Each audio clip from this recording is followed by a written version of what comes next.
رئیس نے بغیر دروازے کی جانب دیکھے ہلکی سی مسکراہٹ کے ساتھ کہا، ریکارڈنگ ڈیلیٹ کر دینے کا شکریہ یاسمین۔ پورے 3 دن بہارے نے اپنے کمرے کا دروازہ مشکل سے کھولا تھا۔ نہ اس نے یونیورسٹی کا نام لیا، نہ کسی دوست کا فون ریسیو کیا، مگر وہ اپنی پڑھائی ادھوری نہیں چھوڑ سکتی تھی۔ چاہے اس کا دل کتنی ہی بار کیوں نہ ٹوٹ چکا ہو، اس نے فیصلہ کر لیا تھا وہ یونیورسٹی ضرور جائے گی۔ یونیورسٹی کے مین گیٹ پر جیسے ہی اس نے قدم رکھا، ایک عجیب سی بے چینی نے اسے گھیر لیا۔ آج سب کچھ پہلے جیسا تھا۔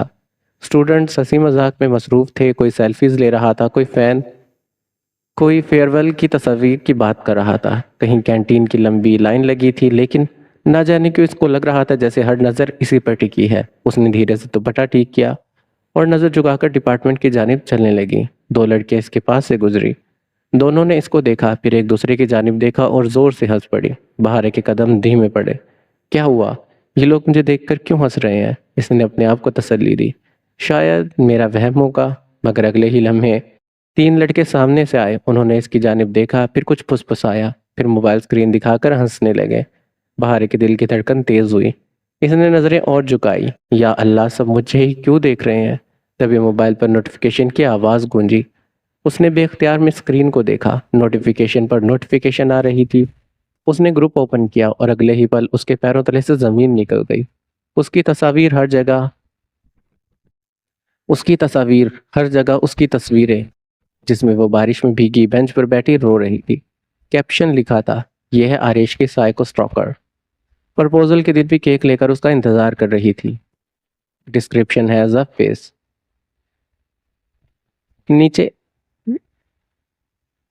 نیچے کمنٹس کی لائن لگی تھی، پور آریش، بچ گیا بیچارہ، اسی لیے سٹیج پر اتنا غصہ تھا۔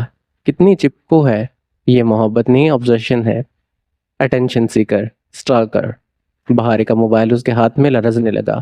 نہیں، اس کی آنکھوں کے سامنے سب دھندلا ہونے لگا۔ اس نے فوراً سے فون لاک کر دیا، مگر اب دیر ہو چکی تھی۔ پوری یونیورسٹی وہ پوسٹ دیکھ چکی تھی۔ ہر گزرتا اسٹوڈنٹ ایک بار ضرور اس کو دیکھ رہا تھا۔ ہر نظر میں طنز تھا، ہر چہرے پر مذاق، ہر پر ہنسی اس کے دل کو چیر رہی تھی۔ اس نے تیز قدموں سے ڈپارٹمنٹ میں پہنچ گئی، بس کوئی بات نہ کرے، لیکن قسمت کو کچھ اور ہی منظور تھا۔ اچانک سے 5-6 لڑکے اس کے سامنے آ کر رکی۔ ایک نے زور سے تالی بجائی، ارے واہ، ہماری سیلیبریٹی آئی ہے۔ دوسری نے موبائل اسکرین اس کے سامنے کر دی، دیکھو کتنی فیمس ہو گئی ہو۔ تیسری ہنس کر بولی، ہمیں آٹوگراف ملے گا مس ٹاکر؟ چاروں طرف زور زور سے ہنسی گونجنے لگی۔ بہارے نے لرزتی آواز میں کہا، پلیز مجھے جانے دیجیے۔ ایک لڑکی فوراً سے اس کے سامنے آئی، نہیں، پہلے بتاؤ آریش کے گھر کا ایڈریس یاد کر لیا ہے؟ سب دوبارہ سے ہنس پڑے۔ بہارے کی آنکھوں میں آنسو بھر آئے، میں ایسی نہیں ہوں۔ ایک اور لڑکی چیخی، جھوٹ، تم ہی نوٹس بھیجتی تھی اس کو، تم ہی اس کے پیچھے گھومتی تھی، تم ہی پارک میں اس کا انتظار کر رہی تھی، تم ہی اس کے لیے کیک بنا کر لائی تھی۔ بہارے کی سانسیں الجھنے لگی۔ پلیز خدا کے لیے میری بات سنیے۔ مگر کسی نے اس کی بات نہیں سنی۔ ایک لڑکی نے اس کا راستہ روک کر کہا، ایک بات بتاؤ، پرپوزل ریجیکٹ ہوا یا بلایا ہی نہیں تھا؟ پورا کوریڈور کہکوں سے گونج اٹھا۔ بہارے کو لگا جیسے کسی نے اس کے سینے میں چھری گھونپ دی ہو۔ اس نے بھیگی آنکھوں سے ان سب کو دیکھا۔ میں نے صرف محبت کی تھی۔ یہ الفاظ نکلتے ہی ایک لڑکی زور سے ہنس پڑی۔ سنا تم سب نے؟ صرف محبت کی تھی؟ ارے پاگل، محبت اور سٹاکنگ میں فرق ہوتا ہے۔ دوسری نے چیخ کر کہا، گائز، اپنے بوائے فرینڈ سنبھال کر رکھنا، ورنہ یہ ان کے پیچھے بھی آ جائے گی۔ پیچھے کھڑے کچھ لڑکوں میں سے ایک نے ذرا اونچی آواز میں کہا، اتنی آگ لگی تھی تو ہمارے پاس آ جاتی نا بیبی۔ دوسرا لڑکا زور سے ہنسا۔ آریش نے بھاؤ نہیں دیا، ہم میں سے کسی کو ٹرائی کر لیتی بیبی۔ ایک لڑکا دور سے چیخا، سٹاکر۔ دوسرے نے بھی وہی دہرایا۔ پھر نہ جانے کس کس نے شروع کیا۔ پورا کوریڈور گونج اٹھا۔ ہر آواز بہارے کے دل پر ہتھوڑوں کی طرح لگ رہی تھی۔ اس نے دونوں ہاتھوں سے اپنے کان بند کر لیے۔ پلیز بس کر دیجیے، پلیز۔ آنسو رک نہیں رہے تھے، اس کا جسم کانپ رہا تھا۔ اس کی سانسیں اتنی تیز ہو چکی تھی کہ اس کو لگ رہا تھا جیسے ابھی دم گھٹ جائے گا۔ اس نے ایک قدم پیچھے لیا، پھر دوسرا، پھر تیسرا، لیکن ہر طرف لوگ ہی لوگ تھے۔ کوئی اس کا راستہ نہیں چھوڑ رہا تھا، سب اس کو گھیرے کھڑے تھے۔ کسی نے موبائل اس کے چہرے کے بالکل قریب کر دیا۔ اسمائل، نئی پوسٹ ڈالنی ہے، دیکھو، سٹاکنگ فائنلی کاچ۔ یہ سنتے ہی بہارے کا صبر ٹوٹ گیا۔ اس کے پیر جواب دے چکے تھے۔ وہ دھیرے سے زمین پر بیٹھتی چلی گئی اور دونوں گھٹنوں کو اپنے سینے سے لگا لی۔ اس نے اپنا چہرہ چھپایا۔ اس کی سسکیاں پورے کوریڈور میں گونج رہی تھی۔ میں سٹاکر نہیں ہوں، میں بری نہیں ہوں، میں نے کسی کا کچھ نہیں بگاڑا، میں نے صرف اس سے محبت کی تھی۔ لیکن محبت گناہ کب سے بن گئی؟ اس کے الفاظ آنسوؤں میں ڈوب کر رہ گئے۔ مگر کسی کا دل نہیں پگھلا۔ ایک لڑکی نے پھر سے تانا مارا، ڈرامہ کوئن۔ دوسری بولی، اٹینشن چاہیے اس کو۔ تیسری ہنس کر بولی، کوئی آریش کو بلاؤ، اپنی فین کو سنبھالے۔ پھر سب ہنسنے لگے اور دور بزنس بلاک کی بالکنی سے نینا کھڑی یہ سب دیکھ رہی تھی۔ اس کے ہونٹوں پر دھیرے دھیرے مسکراہٹ ابھر آئی۔ اس نے موبائل نکالا، فیک اکاؤنٹ والی پوسٹ کھولی۔ لائکس، کمنٹ، شیئر ہر سیکنڈ کے ساتھ بڑھ رہے تھے۔ اس نے نیچے زمین پر بیٹھی بہارے کو دیکھا جو ٹوٹ کر رو رہی تھی۔ اس نے دھیرے سے خود سے کہا، اب تم کبھی آریش کے قریب آنے کی ہمت بھی نہیں کرو گی، کیونکہ اب تمہارے لیے محبت سے پہلے لوگوں کی ہنسی یاد آئے گی۔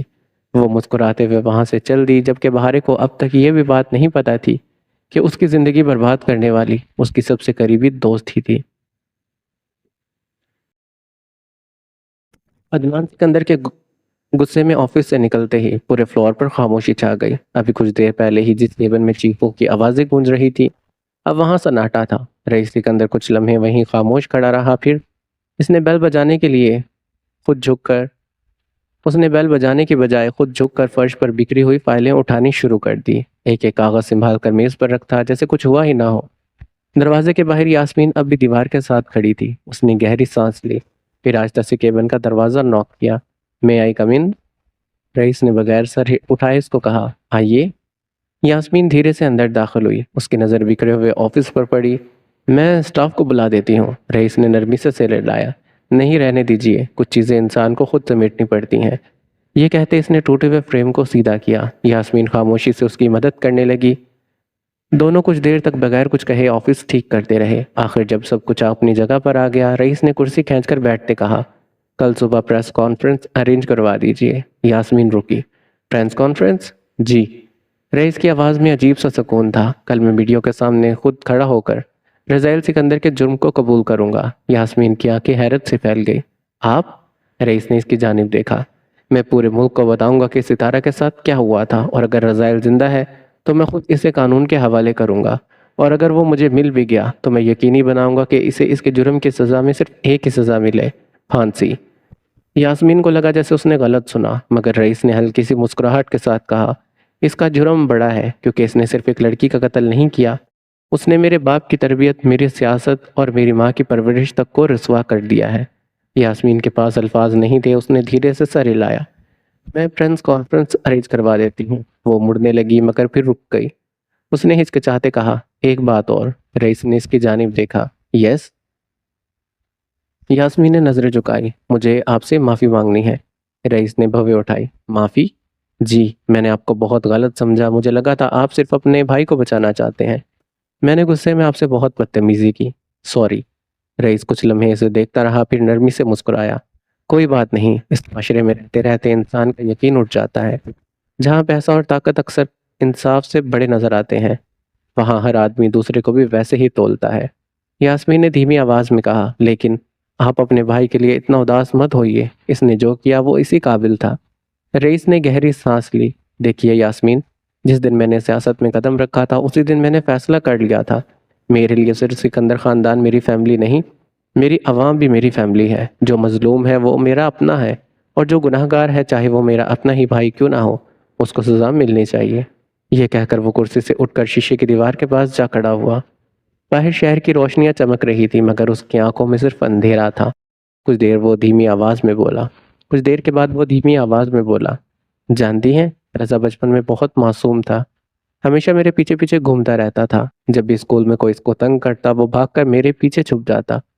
اس کے ہونٹوں پر درد بھری مسکراہٹ ابھر آئی۔ ایک بار موم نے ہم دونوں کے لیے مہنگے کھلونے خریدے، میں نے اپنا بھی اس کو دے دیا۔ اس دن اس نے پوری رات مجھے گلے لگا کر سویا۔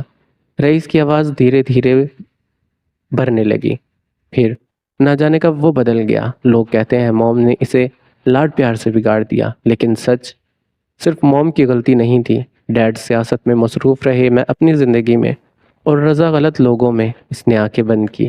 کل رات میں نے اپنی ماں کو بھی کھو دیا، ایک طرف ماں چلی گئی، دوسری طرف میرا بھائی۔ مجھے نہیں پتا وہ زندہ بھی ہے یا نہیں، اور اگر زندہ ہے تو شاید اسے قانون کے حوالے کرنے والا پہلا شخص بھی میں ہی ہوں گا۔ اس کی آواز ٹوٹ گئی۔ بہت تھک گیا ہوں یاسمین۔ اور یاسمین کا دل بھر آیا۔ اسے سمجھ نہیں آ رہا تھا اس آدمی کو تسلی کیسے دے۔ وہ دھیرے سے اس کے قریب آئی اور نرمی سے اس کے کندھے پر ہاتھ رکھ دیا۔ اٹس اوکے، سب ٹھیک ہو جائے گا۔ رئیس نے دھیرے سے اس کی جانب دیکھا، اس کی آنکھیں آنسوؤں سے بھری تھی۔ اگلے ہی پل اس نے ایک قدم آگے بڑھا کر یاسمین کو گلے لگا لیا۔ یاسمین نے ایک دم ساکت رہ گئی۔ رئیس۔ اگلے ہی پل اسے یاد آیا، کل ہی تو ان کی ماں کا انتقال ہوا تھا۔ اسے اس پر ترس آیا، مگر اگلے ہی لمحے اسے اپنی ماں یاد آئی۔ ماں کو کھونے کا درد وہ خود بھی محسوس کر چکی تھی۔ وہ جانتی تھی اس غم کے سامنے تسلی کے تمام الفاظ کتنے چھوٹے پڑ جاتے ہیں۔ اس کی آنکھوں میں نمی اتر آئی۔ رئیس کا سر اس کے کندھے پر ٹک چکا تھا، اس کی سسکیاں صاف سنائی دے رہی تھی۔ موم، میں سب کچھ ہوتے ہوئے بھی اپنا گھر نہیں بچا سکا۔ یاسمین نے ہچکچاتے اپنا ہاتھ اس کی پشت پر رکھ دیا۔ کوئی بات نہیں، آپ اکیلے نہیں ہیں۔ کچھ لمحوں کے بعد رئیس دھیرے سے اس سے الگ ہوا۔ اس نے فوراً نگاہیں جھکائی۔ سوری، شاید میں خود پر قابو نہیں رکھ سکا۔ یاسمین نے نرمی سے مسکرایا۔ کبھی کبھی مضبوط لوگوں کو بھی سہارے کی ضرورت پڑتی ہے۔ رئیس نے بس ہلکی سی مسکراہٹ دی۔ Thank you. یاسمین دھیرے سے کیبن سے باہر نکلی۔ دروازہ بند ہوا۔ وہ پورے آفس میں ایک بار پھر سے خاموشی چھا گئی۔ رئیس کچھ لمحوں تک اس بند دروازے کو دیکھتا رہا، پھر اس نے اپنی آنکھوں کے آنسو صاف کیے اور دھیرے سے مسکرایا، ایک پراسرار سوچی سمجھی مسکراہٹ۔ اس نے خود سے دھیمی آواز میں کہا، معاف کیجیے گا موم، آج آپ کا غم بالکل سچ تھا، مگر اس غم کو اپنے حق میں استعمال کرنا بھی ضروری تھا۔ اس کی نظر بند دروازے پر ٹک گئی۔ اعتبار دل سے نہیں، احساس سے جیتا جاتا ہے۔ اور اس کے ہونٹوں کی وہ ہلکی سی مسکراہٹ یہ بتا رہی تھی کہ اس کی چال کا پہلا قدم کامیاب ہو چکا ہے۔ بہارے کو یاد نہیں تھا وہ یونیورسٹی سے گھر تک کا سفر کیسے طے کر کے آئی۔ اس کے کانوں میں ابھی وہی الفاظ گونج رہے تھے، سٹاکر، سائیکو، ہر ہنسی، ہر تانا جیسے اس کے دماغ میں ہتھوڑے کی طرح بج رہا تھا۔ ٹیکسی گھر کے باہر رکی، ڈرائیور نے پیچھے مڑ کر دیکھا، بیٹا گھر آ گیا ہے۔ بہارے نے کوئی جواب نہیں دیا۔ اس نے لرزتے ہاتھوں سے کرایہ دیا اور بیگ اٹھائے بغیر ہی اندر جانے لگی۔ ڈرائیور نے اس کو آواز دی، بیٹا آپ کا بیگ۔ وہ بے اختیار مڑی، بیگ لیا اور بغیر کچھ کہے گھر کے اندر چل پڑی۔ بہارے، سفینہ بیگم کچن سے باہر نکلی، لگتا ہے طبیعت ٹھیک نہیں ہے۔ مگر بہارے نے ان کی بات نہیں سنی۔ وہ سیدھا سیڑھی چڑھی، اپنے کمرے میں گئی اور دروازہ اندر سے بند کر لیا۔ اس کی سانسیں بری طرح سے پھول رہی تھی۔ اس نے ایک ایک کر کے کمرے کی ساری کھڑکیوں کے پردے کھینچے۔ پورا کمرہ اندھیرے میں ڈوبا تھا، مگر اسے پھر بھی سکون نہیں ملا۔ اس نے روم کی لائٹس بھی بند کر دی۔ اب صرف اندھیرا تھا اور وہ۔ اس کی پیٹھ دھیرے دھیرے سے دروازے سے لگی۔ اس کے گھٹنے جواب دے گئے۔ وہ وہیں فرش پر بیٹھ گئی، دونوں ہاتھوں سے اپنا چہرہ ڈھانپا اور پھوٹ پھوٹ کر رونے لگی۔ میں سٹاکر نہیں ہوں، میں بری نہیں ہوں، میں نے صرف محبت کی تھی، صرف محبت۔ اس کی آواز سسکیوں میں گونج گئی۔ ہر بار جب وہ آنکھیں بند کرتی، اسے یونیورسٹی کا وہ کوریڈور نظر آتا، لوگوں کی ہنسی، موبائل، کیمرے اور آریش کا نام۔ اس نے زور سے اپنے کان بند کیے۔ نہیں، بس، پلیز۔ اس کا پورا جسم کانپ رہا تھا۔ ایسا لگ رہا تھا جیسے اس کے اندر کچھ ٹوٹ کر بکھر گیا ہو۔ نہ جانے کتنی دیر تک کمرے میں صرف اس کے رونے کی آوازیں آتی رہی۔ کب شام ہوئی اس کو کچھ ہوش نہیں رہا۔ کئی گھنٹوں کے بعد جب اس کی آنکھ کھلی تو آنسوؤں نے تکیے کو گیلا کر دیا تھا، چہرہ سوج چکا تھا، آنکھیں جل رہی تھی۔ وہ دھیرے دھیرے بیڈ سے اٹھی، اس کی نظر شیلف پر پڑی۔ وہاں کریشیے سے بنا چھوٹا سا آریش لکھا ہوا چین رکھا تھا، اس کے پاس عشق بارش کی وہ کتاب جسے وہ تحفے میں دینے والی تھی۔ ڈرائر میں وہ تمام برتھ ڈے نوٹس اور وہ چھوٹے چھوٹے کاغذات جن پر اس نے آریش کا نام لکھ کر مٹا دیا تھا، ہر چیز جسے اسی کی یاد دلا رہی تھی۔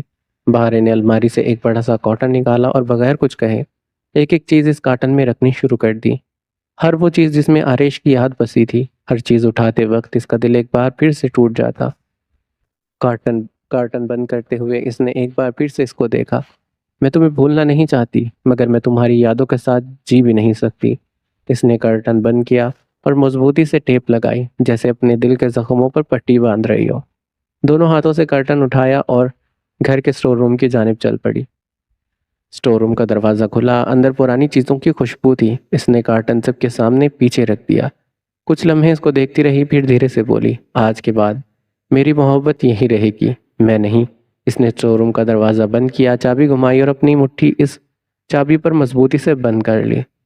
اس کو محسوس ہوا جیسے اس نے اپنے دل کا ایک حصہ اس کمرے میں قید کر دیا ہو۔ واپس کمرے میں آ کر اس نے وضو کیا، جائے نماز بچھائی اور اس کی آنکھوں سے آنسو پھر سے بہنے نکلے۔ وہ دیر تک سجدے میں بیٹھی رہی، اس کے ہونٹوں سے لرزتی دعا نکلی، یا اللہ میں بہت تھک گئی ہوں، میرا دل ٹوٹ گیا ہے، اتنا ٹوٹ گیا ہے کہ اب سانسیں لینا بھی بوجھ لگتا ہے۔ میں نے کبھی کسی کا برا نہیں چاہا، پھر بھی میرے ساتھ ایسا کیوں ہوا؟ میں نے صرف ایک حلال محبت کی، اگر میری محبت میری قسمت میں نہیں تھی تو مجھے اس سے آزاد کر دیجئے، مجھے سکون دے دیجئے، میرا دل ہلکا کر دیجئے، میں اور نہیں سہ سکتی، پلیز مجھے اپنے پاس اتنا قریب کر لیجئے کہ کسی انسان کی کمی محسوس نہ ہو۔ اس کی سسکیاں سجدے میں گونجتی رہی، نہ جانے کتنی دیر تک۔ رات کے کھانے کا وقت تھا، سفینہ بیگم ڈائننگ ٹیبل پر اس کا انتظار کر رہی تھی۔ بہارے دھیرے دھیرے نیچے آئی، اس کا چہرہ پہلے سے زیادہ پرسکون تھا، مگر اس سکون کے نیچے ایک گہرا درد چھپا تھا۔ امی؟ سفینہ بیگم نے پیار سے اس کی طرف دیکھا۔ ہاں بیٹا؟ بہارے کچھ لمحے خاموش رہی، پھر دھیرے سے بولی، میں اپنی ماسٹرز کسی دوسرے شہر سے کرنا چاہتی ہوں۔ سفینہ بیگم حیران رہ گئی۔ دوسرے شہر؟ اچانک؟ بہارے نے ہلکی سی مسکراہٹ لانے کی کوشش کی۔ میں یہاں رہ کر بہت سی چیزوں سے باہر نہیں نکل پاؤں گی، شاید نیا شہر، نئی جگہ، نئے لوگ مجھے دوبارہ جینا سکھا دیں۔ سفینہ بیگم کچھ دیر تک صرف اپنی بیٹی کو دیکھتی رہی۔ انہیں اندازہ ہو چکا تھا کہ بہارے کے اندر کچھ بہت گہرا ٹوٹ چکا ہے۔ انہوں نے اس کا ہاتھ اپنے ہاتھ میں لیا۔ اگر تمہیں لگتا ہے یہی تمہارے لیے بہتر ہے تو میں تمہیں کبھی بھی نہیں روکوں گی۔ یہ سنتے بہارے کی آنکھوں سے ایک بار پھر سے آنسو نکلے، مگر اس بار یہ آنسو کسی انسان کے لیے نہیں بلکہ ایک نئے سفر کی ابتدا کے تھے۔ اگلے دن صبح کے ٹھیک 11 بجے رئیس سکندر کے آفس کے باہر میڈیا کی گاڑیوں کی لمبی قطار لگ چکی تھی۔ ہر نیوز چینل کے وینز، ہر اخبار کے رپورٹرز اور کیمرے سب ایک ہی شخص کا انتظار کر رہے تھے، رئیس سکندر۔ کانفرنس ہال سے کھچا کھچ بھرا تھا، مائکرو فونز پر مختلف نیوز چینلز کے لوگوز چمک رہے تھے۔ پیچھے بڑے حروف میں لکھا تھا، جسٹس ابو بلڈ۔